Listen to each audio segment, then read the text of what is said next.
Town Hall. We did this last year around playoff time. We want to get some perspective on the Bills-Patriots game this weekend from the other side of the field. So joining us is Tom Curran, who covers the Pats for NBC Sports Boston. It's great to get your perspective. We kind of call this behind enemy lines, but we do want to make sure that we cover it from all the angles. And as you see this, you know, we've got the #1 and #2 scoring defenses in the league squaring off. We know they've played twice before, but the Pats D statistically had one of its worst games of the entire year the last time these two teams met. Does the Bills' offensive attack match up well with the Patriots here? I think the issue is that Josh Allen is a player who matches up well with any defense, especially when he plays the way that he does. You know, the Patriots, statistically, if you look at the numbers they've compiled, a lot of those came against teams that really were overmatched or injury-riddled. You know, when I look at Josh Allen, you have a player who's a superstar level player. Does he have a little variation in his game? Yeah. But when he's going off, it doesn't matter if you're the 2021 Patriots or the 2003 Patriots. He's going to get his, and that's what I think the Patriots have to fear. I don't necessarily think New England matches up great with Buffalo. It's really Josh Allen is the barometer. Yeah, so much riding on his shoulders, as is often the case. Alternatively, the Bills have had trouble defending the run this year. If you look at those games that we lost, you know, that was the big factor. Nowhere was that more evident than December 6th when the Pats really turned quarterback Mac Jones into a glorified kind of handoff machine. He threw the ball just a handful of times.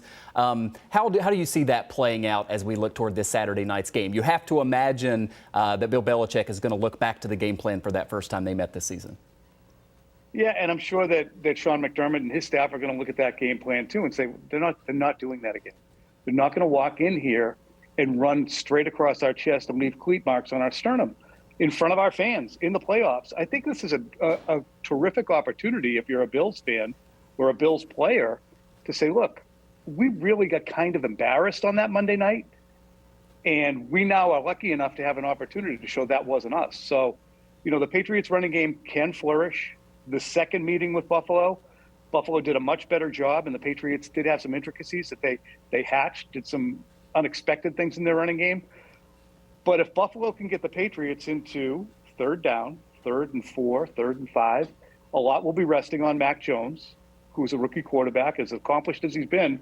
And that's going to put a lot of pressure on a young player who hasn't really played either in this level of NFL playoff game or this kind of cold. Yeah, and I want to pick up on that. History is working against Mac Jones. Rookie quarterbacks have only won 2 playoff starts in the last decade. One of those 2 left the game after the first quarter, if you look back kind of at the history of this. Any reason to think that Mac Jones can buck that trend?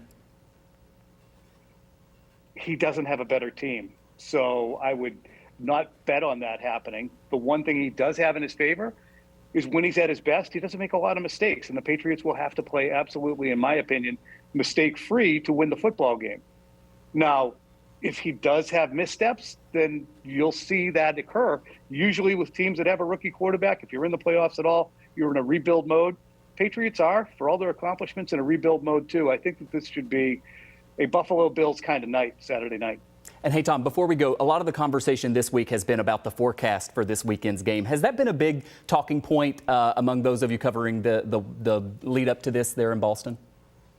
Yeah, it sure has. And the interesting thing is, you know, we look at the way the Bills are built, and I'm sure that there's local media there who we have great respect for, who've pointed it out too. The Bills are built in a way that is more suited for a dome team. They're fast. They have a mobile quarterback. They are not a finesse team necessarily, but a hell of a lot more finesse than the New England Patriots. So that advantage is looked at as, hey, the Bills are going to have to perform with an offense that puts it in the air in pretty cold weather, and there's a hope that that will be a detriment for Buffalo. We've been chatting with Tom Curran from NBC Sports Boston. Great to get your perspective. Thanks for coming on. All right, thanks. Have a great week. Thank you, everybody, for watching. Our text line number is 716-849-2220 if you have a question or comment.